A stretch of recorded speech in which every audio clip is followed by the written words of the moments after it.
Here they come after Wallace. He sets up, hit, fumbled. Leonard Little forced the fumble, picked up. Get it. Adeyanju on his feet, the 30, to the 40.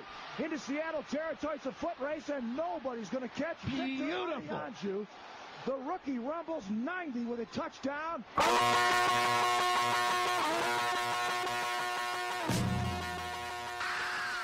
Jack Youngblood on the bad ankle brings him down.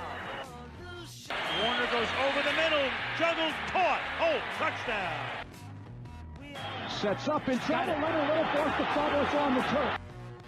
Everett goes deep. Touchdown to Willie Anderson. And he doesn't even stop. He's headed for the locker room. The Rams win it. To Marshall. Fall to the 20. Fall at the 10. He's going to score. Ferragamo with a lot of time. Gets it to Ronnie. He's going to go for a touchdown. Phil Olsen, number 72. The first one don't get you, the other one will. Merlin kind of slowed him up back in the backfield. 10, Gabriel going deep for Maslowski. Touchdown. Here's the pitch to Dickerson outside to the left. He cuts it back into the end zone for the score. Adjusting for it is Isaac Bruce. And Isaac Bruce threads his way for a touchdown. Steven Jackson in the end zone. Game over. It is caught by Dyson. Can he get in? No, he cannot. Mike Jones made the tackle. And the Rams have won the Super Bowl. All right, guys, welcome back to another Downtown Rams podcast. It is the Throwback Thursday edition, the number 2. This is the second Throwback Thursday. We had Roman Gabriel on the show last Thursday. In case you missed it, check that out. But before you go and do that, I have a very special guest. He is a former Rams starting defensive end, Victor Adeyanju. How's it going, Victor? Good, good. How about yourself, Jake? Pretty incredible, honestly. Really excited to have you on here, and just this whole Throwback Thursday thing is making me a little starstruck, not going to lie. Oh, I love it, man. My pleasure, and thanks for having me on. And I definitely love what you're doing, giving some love to the older guys who've time has passed. Yeah, of course. I mean, you got to be here for, the younger generation. I mean, I'm 22 years old, and, I know who you are and I know who Roman is, but, I need to make sure that the next generation does. And for the people that, for as far as the prime time when you were playing and everything, or when Roman was playing, it offers some insight for them as well. So I think it's a win-win for everybody that listens. I love it. I totally agree. I definitely love it. Well, I appreciate that. So, I want to dive right into it. What made you want to play in the NFL? And even before that, what made you choose to go to Indiana? Well, basically, I just love the camaraderie, group of people working together to achieve the same goal. And, I felt like sports, more so football, really taught me a lot of really good life lessons about perseverance, hard work, dedication, and working on your craft. And it just was really intriguing to me, it was like just an amazing sport to get out a lot of energy I had as a young man. And also, you idolize some of those guys when you're younger, the prime times, the greatest show on turf, and so on and so forth. So you kind of idolize them, and you kind of want to be like them. You want to be cool like them. And Indiana was just the right place at the right time, coming from the Illinois area. It just seemed like the best place for me to be. We absolutely loved the coach, the atmosphere, everything they stood for. It definitely was a good fit for me when I went there. Yeah, no, that's great to hear. I always like to start off with, first off, why am I talking to you today? What made you want to play this game? And second, I'm always really interested in, where someone went to school and why. I had Roman on last week, and I found out that, he went to NC State because basically he wanted to be able to play 3 sports. I thought that was pretty cool. And he didn't go to Notre Dame because he didn't have a car. So, I So always cool. think it's cool. I mean, I just went to community college, and I mean that's it. I didn't even finish that, but it's really cool to see where everyone comes from because no one forgets where they come from, and I think that's Absolutely. that's one of the big things for me. But take me through your career. Now that we're in the NFL, you were drafted out of Indiana in the 4th round. Spent your rookie year all the way up to 2010. Started 26 games out of 53 that you played. How was that experience with the Rams? It was absolutely just amazing. One of a lifetime opportunity. I really, really appreciate getting that chance to play, and not only just to play, to be around some of the people I looked up to. Like the Torrey Holt, the Isaac Bruce, Lando Pace. Steven Jackson, Mark Bulger, Leonard Little, and play next to Leroy Glover. I mean, that was just a phenomenal experience, getting to learn from them. I remember the first day, like it's yesterday, that I stepped on the field. It was just surreal to see, like Isaac Bruce, Torrey Holt, Orlando Pace, and Steven Jackson. I mean, it was some of the guys from the greatest show on turf. To be able to play with them, man, it's a memory I would never, ever, ever forget. It was a lot of, it was extremely challenging, rookie and starting. Obviously you have to get your conditioning up to make sure you're up to par. Seasons are longer, more brutal. But we had an excellent coaching staff there. Scott Linehan, Brian Baker, the defensive coordinator, Havlet. I mean, they did a great job in terms of preparation and making sure we were ready for the games. And I tell you, honestly to this day, I never had preparation like that. In terms of the D-line coach, the way he got us ready, and some of the older veterans, got us mentally and physically ready. I definitely still use some of those, techniques, in everyday life. And that's what it's all about. When you leave football or go on to the next stage of your life, if you can carry over some of those positive traits that allow you to be successful or allow you to, have some good habits in the NFL, it really pays off in life as well too. Yeah, no, absolutely. You went right into one of the questions I was going to ask you because, I mean, there was a lot of veteran talent on that team, and it was a fun team to watch because, while you guys did end up going 8-8 in your rookie year.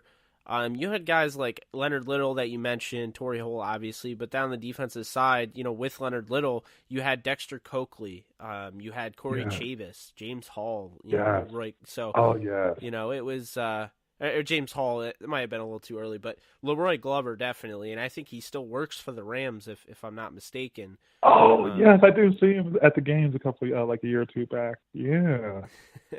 It's, I still remember when we got him from Dallas. It's pretty crazy because I remember watching this team. I mean, I was much younger. I mean, we talk about 2006, and we're in 2018 now. That was 12 years ago. I was 10. Wow. So. Holy cow! You are the definition of a true fan. Absolutely. I mean, I still remember like guys like Fakir Brown, Travis Fisher, all those guys. Oh yes, man, it's great time. Great time. Bring back memories right now, man. This is like so cool. Absolutely. I mean, I remember. I think I played Madden, and I don't know what it was, man, but you turned into like LT, like Lawrence, like my Madden game. You just so that, I mean, obviously, you always stuck in my mind for that because I mean, I was 10 years old, but no, I was always a huge fan, so it was really cool, to get you on this show. But with that being said, was there a player that really served you as a mentor? It sounds like there was probably multiple players on that Rams team. Yeah, Leonard Little was just fantastic. Coming in as a young player, you're extremely nervous. There's a lot of pressure. A lot of things are at stake, and I remember he was to calm down. And actually, Jimmy Kennedy. That's I remember the Arizona game, my first start, and I was like almost like freaking out, because I ran a stunt, the wrong way, and he says, "Calm down, man, calm down," and he was really talking to me, him and Leonard, and that really meant a lot to me. When you have a veteran there, he knows that you're, freaking out a little bit, and to be able to calm you down and get your mind back in the game. And I ended up doing pretty well in that game, and but those two were definitely, obviously Leroy definitely helped out, but I vividly remember the first start of it, Leonard and Jimmy Kennedy.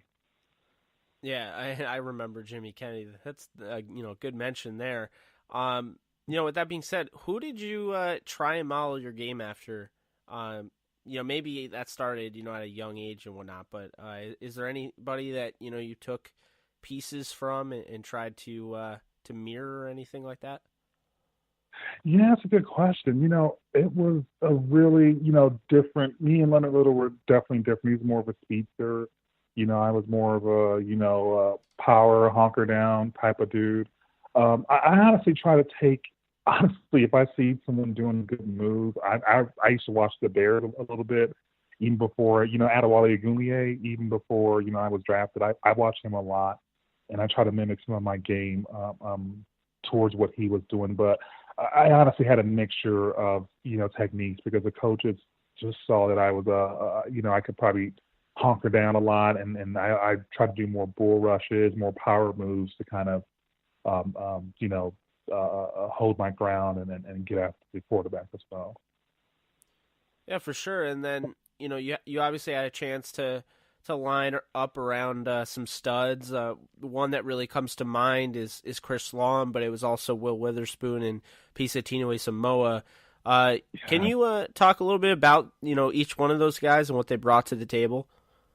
Yeah, Chris Long, man, he was just a natural talent. Comes from the pedigree of his father, brothers, and everything like that. He was just a lot of energy, a lot of excitement. And he had a lot of responsibility on his shoulders being drafted that high. I think he did an excellent job, fulfilling his value and impact, with the team and allowing us to get some wins. Pisa, man, that guy is a stud. I mean, my first year playing with him, it was absolutely amazing. I mean, he put his body on the line every time. Hard work. I absolutely love playing, having that guy play behind me. It was just absolutely amazing, calling out plays, making sure we're on point, and always being positive. That's one thing I really appreciate about him. We could be down, my first year maybe down a game or two, or trying to fight it out. He always had positive words and to motivate us to make sure we keep our mind focused on the next level. And then Brandon, he was Pease's right-hand man. I mean, it was those two back there, and then Will Witherspoon. It was just great having them, that core group of guys. Yeah, no, without a doubt, and it's crazy because I had to double back and do some research obviously before the interview, because obviously I was 10, so I like this team, but I had to remember things like Will Witherspoon was young, you were young, Chris Long was really young, like it's hard to kind of picture now, since it seems like no one even remembers number 72 Chris Long. Everyone's all about the 91 or the number 56 I think he's wearing in Philly now. So, I have one of those old throwback 72 Chris Long jerseys back when he was a youngster, and it's it's just funny, thinking about it.